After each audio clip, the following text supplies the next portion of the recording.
teman-teman sekalian, sejak sakitnya Ibu Ani, sebagaimana telah disampaikan Ketua Umum Bapak Susilo Bambang Yudhoyono lewat video yang teman-teman semua sudah terima, Bapak SBY untuk sementara waktu secara fisik tidak bisa bersama-sama kami semua menjalankan tugas-tugas politik, terutama kampanye yang sedang berlangsung. Oleh karena itu, beliau menyampaikan pesan pada kami semua untuk memaksimalkan kerja-kerja partai, mulai dari DPP, DPD, DPC sampai ke ranting, dan juga para calon legislatif Partai Demokrat, baik di level DPR RI, DPRD Provinsi maupun DPRD Kabupaten Kota. Beliau menyampaikan 2 surat kepada saya yang saya bawa. Karena itu izinkan saya menjelaskan yang pertama lebih dahulu mengenai surat keputusan yang harus saya sampaikan kepada teman-teman sekalian.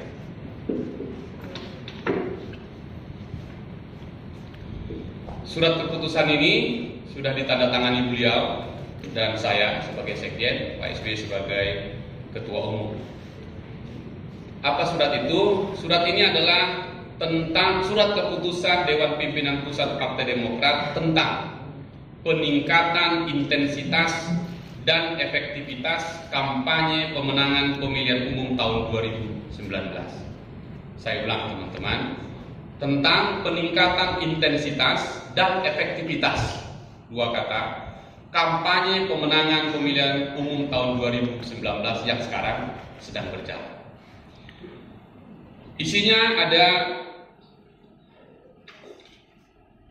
10 butir. Saya bacakan satu demi satu. Yang pertama, kampanye nasional dilaksanakan secara terpadu dan menyeluruh, melibatkan seluruh komponen partai yang meliputi Komando Tugas Bersama atau Kogasma yang sudah kami bentuk sejak 2017 yang lalu, Komisi Pemenangan Pemilu KPP, jajaran organisasi partai dari pusat hingga daerah, dan para calon anggota legislatif. Jadi semuanya satu kesatuan menyeluruh. Kedua, secara nasional, Komandan Kogasma, Saudara Agus Harimurti Yudhoyono, bertanggung jawab dan bertugas melaksanakan kampanye pemenangan pemilu 2019. Ketiga, dalam pelaksanaan tugasnya, Komandan Kogasma dibantu oleh Koordinator Kampanye Wilayah Timur, Saudara Soekarwo, anggota Majelis Tinggi Partai Demokrat, dan Koordinator Kampanye Wilayah Barat, Saudara Nahrawi Ramli, anggota Majelis Tinggi Partai Demokrat. Jadi keduanya adalah dari Majelis Tinggi Partai. Keempat, di samping membantu Komandan Kogasma, para koordinator wilayah kampanye mengkoordinasikan kampanye yang dilakukan oleh jajaran Dewan Pimpinan Daerah Partai Demokrat di wilayah tugasnya. Kelima, wilayah timur kampanye Partai Demokrat meliputi Provinsi Jawa Tengah, DIY, Jawa Timur, Bali, NTB, NTT, Kalimantan Utara, Kalimantan Barat, Kalimantan Tengah, Kalimantan Selatan, Kalimantan Timur, Gorontalo, Sulawesi Utara, Sulawesi Barat, Sulawesi Tengah, Sulawesi Selatan, Sulawesi Tenggara, Maluku Utara, Maluku, Papua Barat, dan Papua. Itulah wilayahnya Pak Dekarwo. Sedangkan wilayah Barat yang menjadi wilayahnya Pak Nahrawi Ramli meliputi Provinsi Jawa Barat, DKI Jakarta, Banten, Lampung, Kepulauan Bangka Belitung, Sumatera Selatan, Bengkulu, Jambi, Kepulauan Riau, Sumatera Barat, Sumatera Utara, dan Aceh.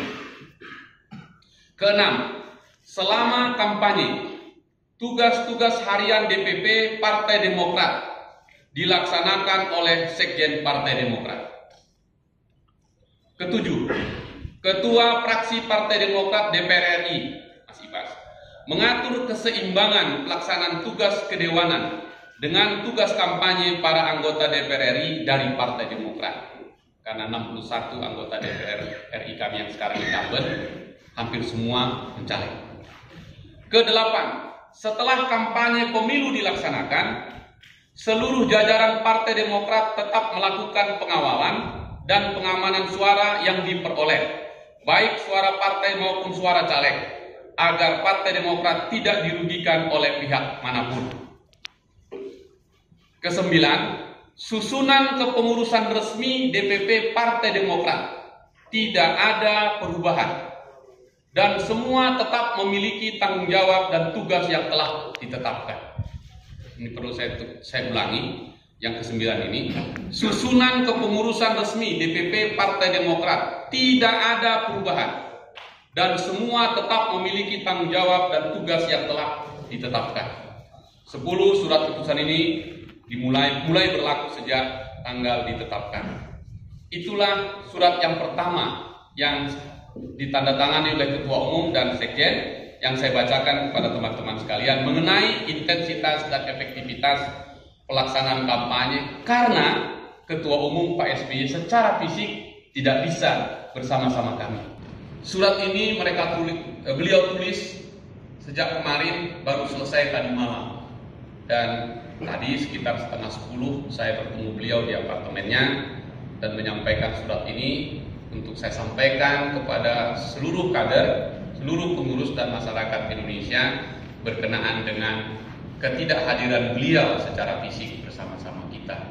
Dan karena itu izinkan teman-teman, sekalipun surat ini ditujukan kepada saya, tapi beliau mengatakan ini untuk semua kader sehingga perlu disampaikan. Dan ini juga melengkapi dengan surat yang pertama tadi. Surat ini ditujukan, teman-teman, ini suratnya ditujukan kepada saya, Saudara Hinca Panjaitan, Sekretaris Jenderal DPP Partai Demokrat di Jakarta. Pak Hinca Panjaitan, menyertai penjelasan Pak Hinca kepada media massa tentang peningkatan intensitas dan efektivitas kampanye Partai Demokrat dalam pemilu 2019 ini, tolong sampaikan hal-hal berikut kepada para kader Demokrat di seluruh tanah air. Jadi bersamaan dengan ini tadi. Pertama, dengan tidak dapatnya saya berjuang secara fisik bersama caleg dan kader Demokrat dalam kampanye lanjutan pemilu 2019 ini, saya harap semangat para caleg Demokrat tidak berkurang. Pada hakikatnya hati saya tetap bersama kader dan caleg Demokrat dalam perjuangan yang maha penting ini. Saya pribadi juga Ibu Ani yang tengah menjalani pengobatan dan perawatan kesehatan tetap berdoa kepada Allah Subhanahu wa Ta'ala, Tuhan yang Maha Kuasa. Semoga perjuangan mulia para kader dan caleg Partai Demokrat berhasil dengan baik. Saya tahu 2 bulan ke depan ini adalah saat-saat yang paling menentukan bagi partai dan caleg Demokrat. Seperti yang selama ini saya lakukan bersama Ibu Ani, sebenarnya saya sangat ingin untuk secara fisik berada di lapangan, berjuang bersama kader dan caleg Demokrat sekalian. Namun Allah tidak mengizinkan, karena saya harus mendampingi pengobatan dan perawatan kesehatan Ibu Ani yang dilakukan secara intensif saat ini. Pesan dan harapan saya, teruslah berjuang dengan gigih dan lakukan perjuangan itu dengan cara-cara yang baik, cerdas dan tepat. Dengarkan harapan dan aspirasi rakyat, kemudian perjuangkanlah dalam pemilu 2019 ini. Jika kelak para caleg terpilih menjadi anggota DPR RI, DPRD Provinsi, DPRD Kabupaten dan Kota, wujudkanlah dan buktikan semua yang dikampanyekan itu. Insya Allah saudara sekalian berhasil. Kedua, meskipun secara fisik saya tidak bisa aktif dalam kampanye di lapangan, saya percaya Partai Demokrat tetap memiliki peluang besar untuk meraih suara yang telah ditargetkan. Saya yakin instruksi yang saya keluarkan kepada jajaran partai untuk meningkatkan intensitas dan efektivitas kampanye pemenangan pemilu akan dapat dijalankan dengan baik. Komandan Kogasma, Saudara Agus Harimurti Yudhoyono, dan para koordinator wilayah kampanye, Saudara Soekarwo dan Saudara Nahrawi Ramli, adalah pemimpin dan kader Demokrat yang tangguh. berkualitas dan memiliki kemampuan tinggi untuk memimpin pelaksanaan kampanye terpadu di seluruh wilayah tanah air. Teman-teman, tadi beliau menelepon langsung Pak Roy di depan saya untuk meminta kesediaan, dan beliau menyatakan sebagai kader siap menjalankan. Pak Dekarwo 2 hari yang lalu juga siap untuk menjalankan. Para pejabat senior Partai Demokrat yang lain, di samping berjuang untuk memenangkan pencalekannya di dapil masing-masing, juga membantu penuh Kogasma secara nasional. Para pejabat senior tersebut termasuk Saudara E.E. Mangindaan, Saudara Amir Samsudin, Pak Mangindaan ini Ketua Dewan Pembina, Saudara Amir Samsudin, Ketua Dewan Kehormatan, Saudara Vence Rumangkang, Wakil Ketua Majelis Tinggi Partai, Saudara Sarip Hasan, Wakil Ketua Umum, Saudara Kornel Simbolon, Wakil Ketua Umum, Saudara Joko Wijianto, Saudari Nurhayati Alisa Segaf, Saudara Japar Hapsa, juga Wakil Ketua Umum, Saudara Pramono Edi Wibowo, Saudari Indrawati Sukadis, Saudari Melani Leimena Suharli, Saudari Sri Sumaryati Budi Santoso, Saudara Joni Allen Marbun, Saudara Max Sopakua, Saudara Fajar Sampurno, dan juga Saudara Ahmad Yahya. Sudah barang tentu pula Sekjen Partai Demokrat, Saudara Hinca Panjaitan, Ketua Komisi Pemenangan Pemilu, Saudara Edi Baskoro Yudhoyono, para pemimpin Partai Demokrat di daerah serta para caleg di seluruh tanah air juga akan berjuang sekuat tenaga untuk meraih kesuksesan bersama. Saya juga yakin bahwa dengan strategi dan taktik pemenangan pemilu yang telah dibekalkan kepada para caleg dan yang kini tengah dilaksanakan, sukses akan dapat diraih. Di samping itu, 14 prioritas sebagai program unggulan yang ditawarkan kepada rakyat dan akan diperjuangkan oleh Partai Demokrat untuk dilaksanakan oleh Presiden mendatang beserta pemerintahan yang dipilihnya adalah jawaban dari apa yang diharapkan oleh rakyat Indonesia. Saudara Hinca Panjaitan, karenanya sekali lagi saya yakin Partai Demokrat bukan hanya siap memenangkan pemilu 2019 ini, tetapi dengan izin pertolongan Allah Subhanahu wa taala, Tuhan yang Maha Kuasa, Partai Demokrat akan sukses dengan gemilang. Demokrat tidak hanya pandai berjanji, tetapi pernah memberi bukti ketika berada di pemerintahan.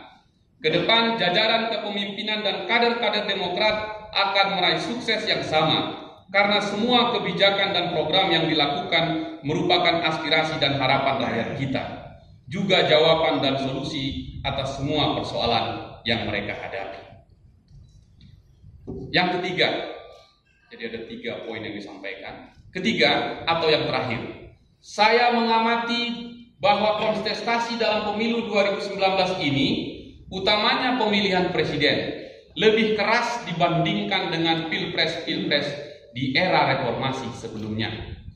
Polarisasi nampak lebih tajam, disertai hubungan antar identitas yang makin berjarak. Jika situasi ini berkembang makin jauh dan melampaui batas kepatutannya, saya khawatir kerukunan dan keutuhan kita sebagai bangsa akan retak. Inilah yang harus kita cegah untuk tidak terjadi di negeri tercinta ini. Oleh karena itu, saya berpesan kepada jajaran Partai Demokrat untuk ikut berperan secara aktif agar keseluruhan rangkaian pemilu 2019 ini berlangsung secara aman dan damai. Ikutlah pula memastikan agar pemilu ini juga berlangsung secara demokratis, jujur, dan adil. Pemilu memang keras, tapi tak sepatutnya menimbulkan perpecahan dan disintegrasi. Diperlukan tanggung jawab dan jiwa besar kita semua, utamanya para elit dan pemimpin bangsa. Dalam pilpres-pilpres sebelumnya, saudara-saudara kita rakyat Indonesia, pemegang kedaulatan yang sejati, menunjukkan kearifan dan kematangannya dalam pelaksanaan pemilu, sehingga semuanya berlangsung secara damai, tertib, dan lancar. Tidak terjadi pula benturan fisik di lapangan yang sangat tidak kita kendaki. Semoga praktek berdemokrasi yang baik seperti itu dapat dijaga dan dilaksanakan kembali dalam pemilu tahun 2019 ini. Demikian Pak Hinca, sampaikan salam hangat saya dan Ibu Ani kepada seluruh kader dan caleg Demokrat. Sampaikan pula salam sayang saya dan Ibu Ani kepada saudara-saudara kita rakyat Indonesia tercinta. Terima kasih. Singapura, 27 Februari 2017, Susilo Bambang Yudhoyono. Ditandatangani. Ya, teman-teman, dengan setelah saya bacakan tadi, maka SK tadi, maka desas-desus soal PLT, soal ganti ketum dan yang lain-lain itu tidak benar dan tidak ada. Susunan kepengurusan DPP yang tadi saya sudah bacakan lengkap, tidak ada perubahan satupun. Ini hanyalah intensitas dan efektivitas kader-kader utama untuk memenangkan kampanye ini karena Pak SBY secara fisik tidak bisa bersama-sama kami. Tapi untuk decision maker untuk keputusan penting yang akan mengambil keputusan adalah Pak SBY langsung atau kemudian Mas Ahaye diberikan mandat untuk bisa menjadi decision maker? Nah, kalau untuk urusan internal partai tadi sudah jelas, saya yang memimpin dengan teman-teman di dalam. Komandan Kogasma fokus pada bagaimana cara menang pemilu. Diserahkan penuh kepada beliau. Caranya kita mulai besok dengan pidato politik itu. Nanti 1 April lagi pidato politik di Jawa Timur dan seterusnya. Nanti Mas Agus tuh lebih menggantikan peran Pak SBY sebagai ikon dari Partai Demokrat gitu. Ya, karena secara fisik nggak hadir. Oke. Karena secara fisik Pak SBY nggak bisa. Dengan tidak hadirnya Pak SBY di lapangan itu kan bisa nggak menggerus suara elektabilitas partai? Teman-teman sekalian, kami percaya bahwa kekuatan yang kami miliki, terutama dengan Mas Ahaye, bisa mengangkat suara dari Partai Demokrat. Sebaliknya, sekalipun Pak SBY secara fisik tidak hadir, teman-teman, komunikasi kami dengan Pak SBY tetap. Saya sekali 2 hari ketemu beliau. Dan teman-teman ini berganti-gantian untuk mendapatkan instruksi dan masukan. Tapi untuk penunjukan Mas Ahaye sebagai Panglima Pemenangan Pemilu ini, apakah kemudian seperti menghaluskan transformasi kepemimpinan yang nantinya akan langsung jatuh ke tangannya Mas Agus atau masih tergantung dinamika nantinya? Kami masih bicara tentang pemilihan umum ini, kampanye ini, dan Komandan Kogasma itu kaitannya adalah pemenangan pemilu. Jadi semua kami fokus tentang pemenangan pemilu. Jadi suara-suara daerah, suara-suara DPD 1 yang menginginkan adanya pergantian ketua umum, kemudian sosok Mas Agus menggantikan Pak SBY sebagai ketua umum itu harus nanti dibuktikan dalam Kongres dan belum tentu Mas Agus juga. Pertama tidak ada dan tidak relevan itu, tidak relevan. Kami taat asas, taat konstitusi. Kongres baru akan datang tahun 2020. Jadi kami fokus dulu 2019 ini menyelesaikan pemilu. Dengan tidak adanya Pak SBY di lapangan, elektabilitasnya Demokrat ini masih tetap atau kira-kira bisa? Kami yakin masih tetap. Kami yakin masih tetap karena Pak SBY secara fisik yang tak hadir, tapi secara ide, pikiran dan gagasan tetap on pada kami 24 jam. Gitu. Dan Singapura nggak terlalu jauh. Kalau saya kembali ke caleg saya di Sumatera Utara, saya berenang nyampe itu ke Singapura. Kira-kira. Setelah pemilu selesai sampai penghitungan suara di KPU, apakah kemudian struktur ini akan dibubarkan dan kembali ke struktur yang lama? Gitu? Teman-teman, sekali lagi, apa yang kami kerjakan hari ini sebenarnya kerja hari-hari saja, tapi memfokuskan saja sampai selesai pemilu. Pencoblosan 17 sampai nanti penetapan kira-kira pertengahan Mei, ya 22 Mei itu. Selesai ini semua, maka sebenarnya 5 tahun siklus kerja partai selesai. Gitu. Ini yang puncaknya. Hilir dari semua hilir ini adalah pemilu ini. Gitu. Tapi mau dilihat, karena barusan nggak hadir hari ini. Ya, dia pamit tadi, tapi besok akan hadir dan tanggal 2 akan ada rapat yang langsung dipimpin Kogasma dengan DPD-DPD seluruh Indonesia.